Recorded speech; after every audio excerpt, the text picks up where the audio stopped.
इस पुष्प के लिए उपयुक्त स्थान तुम्हें शीघ्र प्राप्त होगा।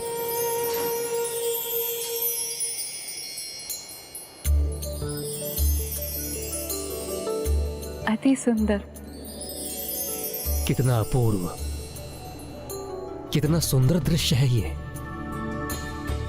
अद्भुत। कितनी असाधारण दिव्यता है इस दिव्य कमल पुष्प की। कमल पुष्प कितना भी दिव्य क्यों ना हो, किंतु उसका उपयुक्त स्थान कीचड़ ही होता है। यही तो मेरी उलझन का कारण है माता। स्वर्ग लोक में कीचड़ कहाँ से उत्पन्न करूं? जब जगत कल्याण हेतु महादेव पुष्प का रूप धारण कर सकते हैं तो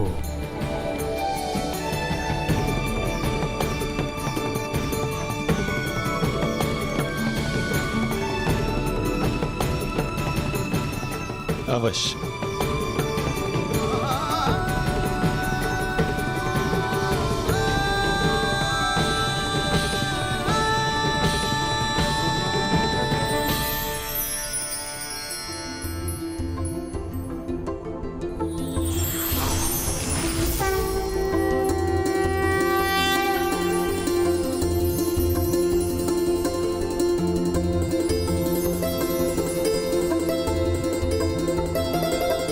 धन्यवाद मामा श्री।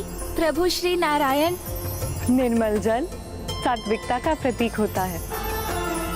और जहाँ सात्विकता है, ज्ञान का वास भी वहीं होता है।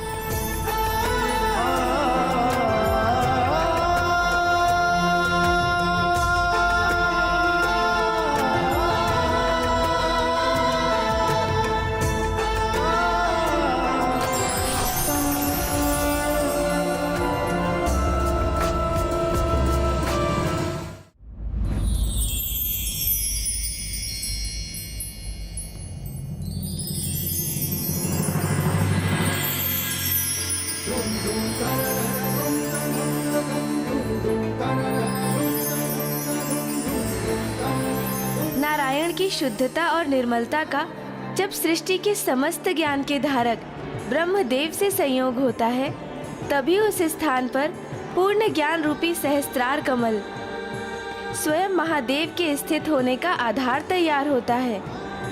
अर्थात जब कोई स्वयं के व्यक्तित्व को निर्मल जल के समान शुद्ध और पवित्र बना लेता है, तभी वो पूर्ण ज्ञान को प्राप्त करने के योग्य बनता है।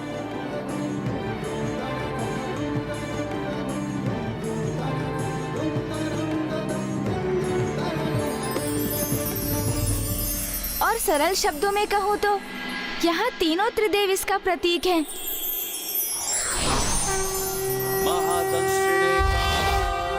जहाँ ज्ञान के साथ पवित्रता है, वहीं परम ज्ञान की प्राप्ति भी संभव है।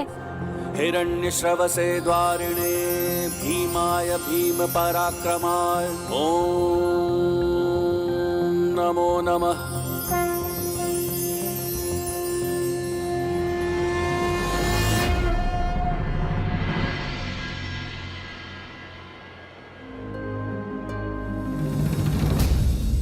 मुझे ऐसा आभास हो रहा है जैसे स्वामी यही कहीं मेरे निकट ही हैं।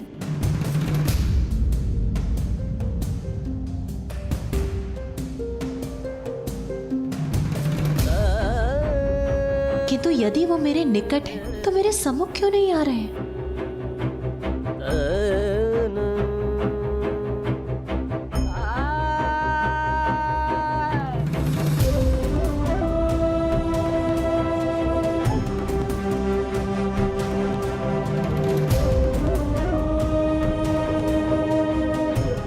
माता को अचानक क्या हो गया? कहीं गणेश के लौटने में विलंब होने के कारण माँ रुष्ट होकर तो नहीं चली गई? नहीं, माता रुष्ट होकर नहीं, मंत्रमुग्ध होकर जा रही है।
उमा,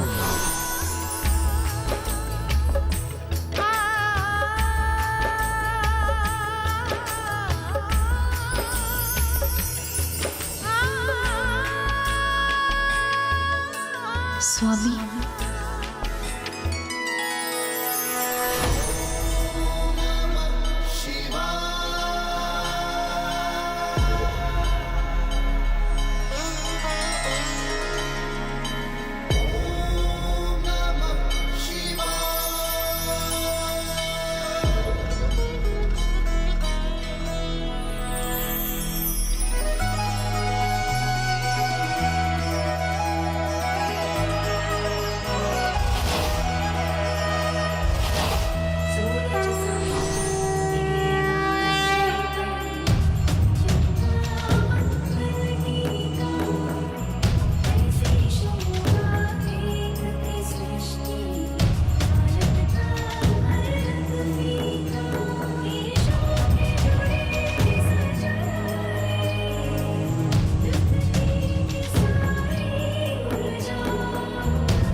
जग के कल्याण को महिमा रचाई, दिव्य कमल रूप धर महादेव आए।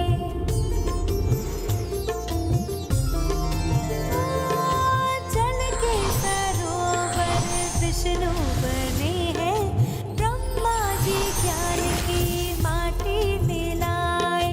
काल रूप शिव जी का ऐसे रिझाए, रामहरि अवतारने के माता चली आई।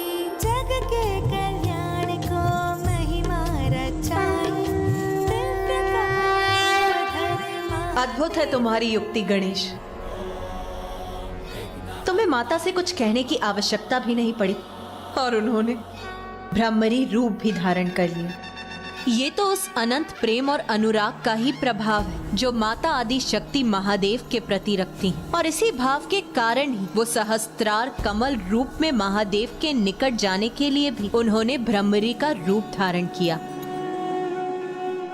माता ब्रह्मरी देवी की, माता ब्रह्मरी देवी की, माता ब्रह्मरी देवी की, माता ब्रह्मरी देवी की। उमा, आपके इसी ब्रह्मरी अवतार को संसार के सम्मुख लाने के लिए ही मुझे कमल पुष्प का रूप धारण करना पड़ा। अरुणासुर को यही वरदान प्राप्त है कि उसका वध एक ब्रह्मरी द्वारा ही संभव हो, जिससे आप उस पापी के विनाश हेतु ब्रह्मरी रूप धारण करें।